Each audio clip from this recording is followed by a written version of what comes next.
Hello everyone, welcome to the Suraj classes. Today we are going to study special powers of राज्य सभा. Last class में हमने complete किया था budget की ऑल 6 स्टेजेस. आज हम करने वाले हैं राज्यसभा की कुछ विशेष शक्तियाँ. ठीक है, इससे क्वेश्चंस फ्रीक्वेंटली कॉम्पिटिटिव एग्जाम्स में आते हैं. काफ़ी क्रूशियल है ये टॉपिक, तो ध्यान से अटेंटिवली इसको समझना है. तो मैं आपसे बताने वाली हूँ special powers of Rajya Sabha. Special क्यों? क्योंकि लोकसभा को वो पावर्स नहीं हैं. ये इसके कॉन्टेक्स्ट में जो स्पेशल पावर्स राज्यसभा को है, ऐसी पावर्स लोकसभा को नहीं है, इसीलिए स्पेशल है. ओके, तो फर्स्ट आता है हमारा आर्टिकल 249.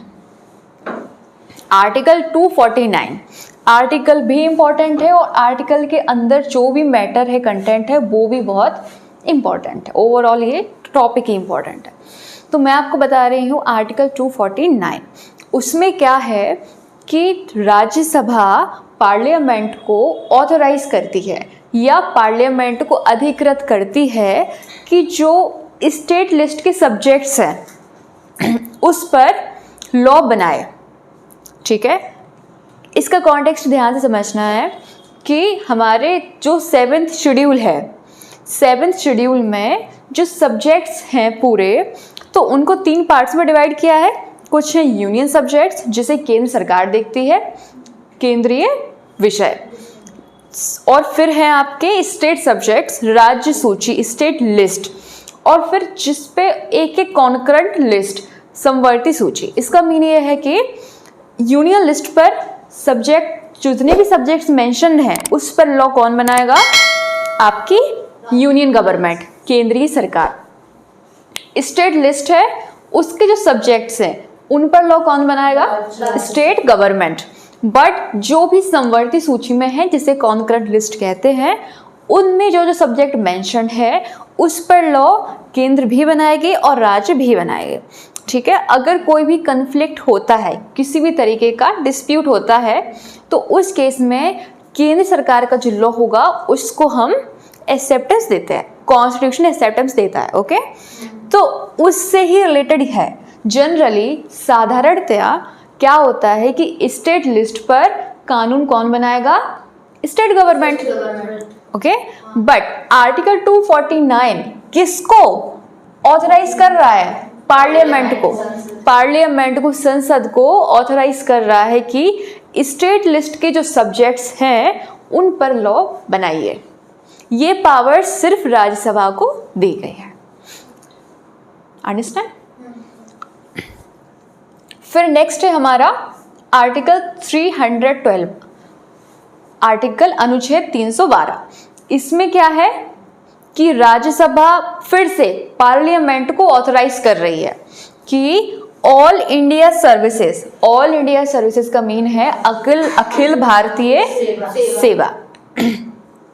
मैंने आपसे क्या कहा कि राज्यसभा पार्लियामेंट को फिर से अधिकृत कर रही है कि ऑल इंडिया सर्विसेज हैं, जो ऑल इंडिया सर्विसेज में आते हैं इंडियन एडमिनिस्ट्रेटिव सर्विस, इसका मीन भारतीय प्रशासनिक सेवा, इंडियन पुलिस सर्विस, भारतीय पुलिस सेवा, इंडियन फॉरेस्ट सर्विस, भारतीय वन सेवा. सिर्फ 3 ही सर्विसेज हैं जिसे हम अखिल भारतीय सेवा में इंक्लूड करते हैं. तो इन पर इनकी क्रिएशन हो तो वो लॉ कौन बनाता है? राज्यसभा. ठीक है, राज्यसभा पार्लियामेंट को ऑथराइज करती है आर्टिकल 312 के तहत कि ऑल इंडिया सर्विसेज की क्रिएशन कीजिए. ठीक है, तो मैंने आपको बताया है ऑल इंडिया सर्विसेज. पहले आप तो ये समझते हैं ना, all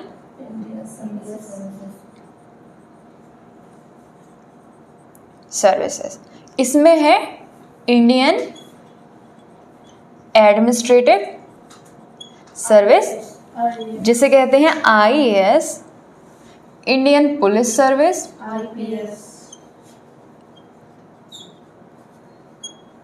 IPS, then Indian Forest Service, भारतीय वन सेवा, IFS. ठीक है, तो इनकी क्रिएशन होगी. ठीक है, तो वो आर्टिकल 312 के तहत राज्यसभा को यही ऑथराइज करती है पार्लियामेंट को, भाई क्रिएट करो ऑल इंडिया सर्विसेज को. ओके, फिर है आर्टिकल 64, आर्टिकल 64 क्या कहता है? उसमें है रिमूवल ऑफ वाइस प्रेसिडेंट, उपराष्ट्रपति का रिमूवल। क्या कहते हैं? उपराष्ट्रपति को उसके पद से हटाना। ठीक है, रिमूवल ऑफ वाइस प्रेसिडेंट किस में आता है? आर्टिकल 64 में। इसमें एक प्रोविजन है, अटेंटिवली मेरी बात को सुने सभी, don't make notes right now. तो मैं आपसे कह रही हूँ कि आर्टिकल 64 में क्या है? रिमूवल ऑफ वाइस प्रेसिडेंट, उपराष्ट्रपति का रिमूवल। उसमें एक प्रोविजन क्या है कि जिसका जो रिमूवल इंट्रोड्यूस किया जाएगा वो सिर्फ राज्यसभा सदन में ही किया जाएगा। लोकसभा में वाइस प्रेसिडेंट के रिमूवल को हम कभी भी इंट्रोड्यूस नहीं करते हैं। ठीक है, ये स्पेशल पावर्स है राज्यसभा की, जबकि उपराष्ट्रपति तो ऑल इंडिया का है, लेकिन रिमूवल का जो इंट्रोडक्शन होगा, जैसे कि मनी बिल इंट्रोड्यूस कहाँ किया जाता है? लोकसभा में। ये क्या है? ये राज्यसभा से ज़्यादा पावर्स है लोकसभा की। उसी प्रकार जो इंट्रोडक्शन है रिमूवल ऑफ वाइस प्रेसिडेंट, वो कहाँ इंट्रोड्यूस किया जाता है? कहाँ लाया जाता है? वो राज्यसभा में लाया जाता है। ओके, तो सिर्फ राज्यसभा में लाया जाएगा, लोकसभा में नॉट इन लोकसभा। तो लोकसभा में कभी भी इसको इंट्रोड्यूस नहीं किया जाएगा। फिर नेक्स्ट है हमारा आर्टिकल 352, आर्टिकल 356, आर्टिकल 360। आर्टिकल 352 क्या है? देखिए, इसको मैं बाद में एक्सप्लेन करूंगी। मेरी ये बात पहले ही समझ लीजिए, जब राष्ट्रपति इमरजेंसी की उद्घोषणा करता है, व्हेन प्रेसिडेंट प्रोक्लेम्ड इमरजेंसी, ठीक है, यानी कि अभी उसने उद्घोषणा करी है, तो उस टाइम पर, ठीक है, जैसे कि इमरजेंसी 3 टाइप्स के होते हैं। ठीक है, तो तीन टाइप्स की इमरजेंसी में से किसी भी इमरजेंसी की राष्ट्रपति ने प्रोक्लेमेशन किया है कि भाई इस बेसिस पे या तो राष्ट्रीय इमरजेंसी लगेगी, राष्ट्रीय आपात लगेगा, या राज्य आपातकाल लगेगा, या वित्तीय आपात लगेगा। ठीक है, इनमें से कोई भी इमरजेंसी अगर लगती है किसी भी टेरिटरी में इंडिया की, तो उस टाइम पर राष्ट्रपति उद्घोषणा करता है। ठीक है, तभी वो इम्प्लीमेंट होती है इमरजेंसी। तो उस टाइम पर अप्रूवल लेना होता है लोकसभा का और राज्यसभा का। ठीक है, लेकिन केस क्या है कि इमरजेंसी की कंडीशन है भारत में, या किसी की भारत के स्टेट में, या वित्तीय आपात की कोई भी कंडीशन है। सेकंड केस ये है, उस टाइम पर लोकसभा विघटित है, लोकसभा डिसॉल्व है। ठीक है, तो अब यहाँ पर क्या होगा कि इमरजेंसी तो वहाँ पे हमें इम्पोज करनी ही है, लगानी है उस टेरिटरी में, बट लोकसभा तो डिसॉल्व्ड है, तो क्या होगा, राज्यसभा अकेले ही, राज्यसभा जो हाउस है वो एलोन उस इमरजेंसी को अप्रूव कर देगा। ठीक है, वैसे लोकसभा और राज्यसभा दोनों करेंगे, बट यहाँ इस कंडीशन में जब लोकसभा विघटित है तो राज्यसभा अकेले उस इमरजेंसी को स्वीकृति दे देगा, और emergency rule, for example national emergency, presidential rule या फाइनेंशियल इमरजेंसी उस टेरिटरी में इम्पोज हो जाएगी। ठीक है, तो फोर्थ कंडीशन है आपकी ये। तो आपको ये पता होना चाहिए कि पहला है राष्ट्रीय आपात को हम क्या कहते हैं? National emergency. उसको कहते हैं सेकंड को, प्रेसिडेंशियल रूल को, राज्य आपातकाल, स्टेट इमरजेंसी, या इसी को कहते हैं राष्ट्रपति शासन, प्रेसिडेंशियल रूल। थर्ड को कहते हैं हम वित्तीय आपात को, वित्तीय आपातकाल को बोलते हैं फाइनेंशियल इमरजेंसी।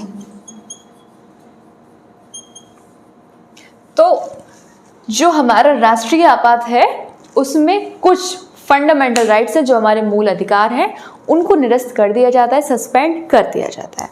ठीक है, ये पूरी कंट्री में भी लगती है।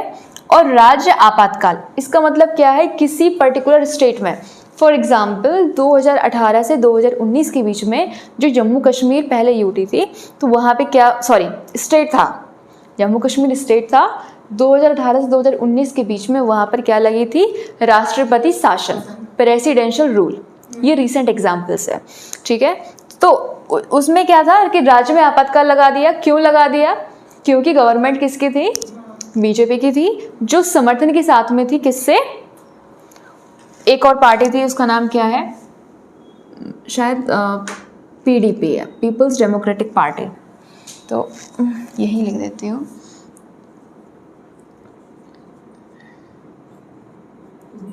ठीक है, इन दोनों के समर्थन से आपस में एक गठबंधन सरकार, समझ लीजिए उसको, गवर्नमेंट रन कर रही थी।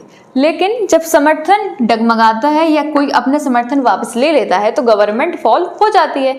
तो गवर्नमेंट फॉल होगी, उस टाइम पर जो कंडीशन है, गवर्नमेंट तो फॉल हो गई, कोई रूल तो वहाँ पे है नहीं अब किसी का, तो किसी भी स्टेट में रूल तो होना ही चाहिए, ठीक है, ताकि लॉ एंड ऑर्डर है वो मेंटेन हो सके। तो अब उस कंडीशन में प्रेसिडेंशियल रूल होगा, राष्ट्रपति का शासन होगा। और फिर उस दौरान उसके बाद फिर दोबारा से इलेक्शंस करवाए जाएंगे और फिर से चीफ मिनिस्टर है, अगर स्टेट है तो फिर चीफ मिनिस्टर को क्या किया जाएगा, मुख्यमंत्री फिर से इलेक्ट किए जाएंगे, ठीक है। तो ये हुआ है, अभी हुआ है। वित्तीय आपात, फाइनेंशियल इमरजेंसी कभी भी इंडिया में नहीं लगी है, ठीक है। और नेशनल इमरजेंसी तो कई बार लगी है, जैसे कि इंडो चाइना वार 1962 में लगी है, 1971 में लगी है, ठीक है। और भी लगी है जब इंदिरा गांधी का जो प्राइम मिनिस्टर हमारी इंदिरा गांधी थी, उनका जब ड्यूरेशन चल रहा था, शायद 1975 के टाइम पर, 75 के टाइम पर, उस टाइम पर भी नेशनल इमरजेंसी लगी थी, ठीक है। तो यही सब है। तो इस कंडीशन में राज्यसभा उसको अप्रूव कर देगी अगर लोकसभा डिसॉल्व्ड है ऑलरेडी, ठीक है। तो यही सारे केसेस हैं, यही स्पेशल पावर्स ऑफ राज्यसभा है, ठीक है। एक चीज़ और है, राज्यसभा और लोकसभा, लोकसभा की पावर्स ज़्यादा हैं किस कंडीशन में, मनी बिल, ठीक है, फाइनेंस से रिलेटेड। दूसरा काउंसिल ऑफ मिनिस्टर्स, ठीक है, जो हमारी मंत्री परिषद है वो किसके लिए रिस्पॉन्सिबल है, only to Lok Sabha, not for Rajya Sabha, ठीक है, not to Rajya Sabha but only to Lok Sabha के लिए क्या है, कलेक्टिवली रिस्पॉन्सिबल है। तो यहाँ पर कुछ विशेष पावर्स है लोकसभा की, बट हमारी राज्यसभा के पास ये स्पेशल पावर्स है, ठीक है। आगे मैं आपको डिस्कशन में बताऊंगी equal status of Lok Sabha and Rajya Sabha, और कुछ पावर्स हैं जो अनइक्वल स्टेटस ऑफ लोकसभा, जो राज्यसभा से ज़्यादा है, ठीक है। अब हम लोग नोट मेकिंग कर लेते हैं। कोई क्वेश्चन है, कोई डाउट है, आप लोग पूछ लीजिए सभी को। Okay, thank you.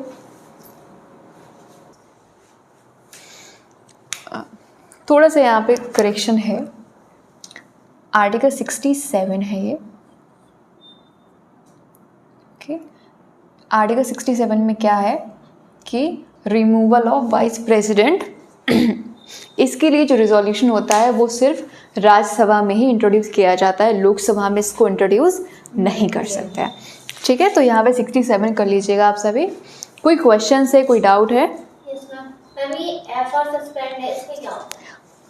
हाँ, FR का मीन है यहाँ पे फंडामेंटल राइट्स, जो हमारे मूल अधिकार हैं। सस्पेंशन का मतलब जो निरस्त किए जा रहे हैं, कब होते हैं, जनरली फंडामेंटल राइट्स आप सभी के अभी एप्लीकेबल हैं, ठीक है। आप right to freedom of speech and expression है, या राइट टू मूवमेंट है in any part of India, या right to profess any business, ठीक है, या right of residence in any territory of India. तो इसका मीन क्या है, आप कहीं भी फ्रीली घूम सकते हैं, कहीं भी रेजिडेंस बना सकते हैं, कोई भी प्रोफेशन कर सकते हैं। ये हमारे जनरल जो फंडामेंटल राइट्स है वो यूजुअल टाइम में, यानी कि जो हमारा नॉर्मल टाइम्स चल रहा है जैसे प्रेजेंट में, ठीक है, वो सब हमारे एप्लीकेबल होते हैं। बट ड्यूरिंग नेशनल इमरजेंसी, राष्ट्रीय आपात के टाइम पर ये कुछ फंडामेंटल राइट्स हैं वो सस्पेंड हो जाते हैं। फॉर एग्जाम्पल आर्टिकल 19 वो आपका सस्पेंड होता है, आर्टिकल 20 है, 22 है। याद रखिएगा आर्टिकल 21 राइट टू लाइफ है ना, right to life and liberty का जो आर्टिकल है वो कभी सस्पेंड नहीं होता है, ठीक है, नेशनल इमरजेंसी में भी नहीं होता है। तो बस यही मैंने बताया है कि नेशनल इमरजेंसी के time fundamental rights certain, not all fundamental rights, ठीक है, तो कुछ निश्चित फंडामेंटल राइट्स से सिर्फ वही सस्पेंड होता है। ओके, और कोई डाउट है? Okay, thank you.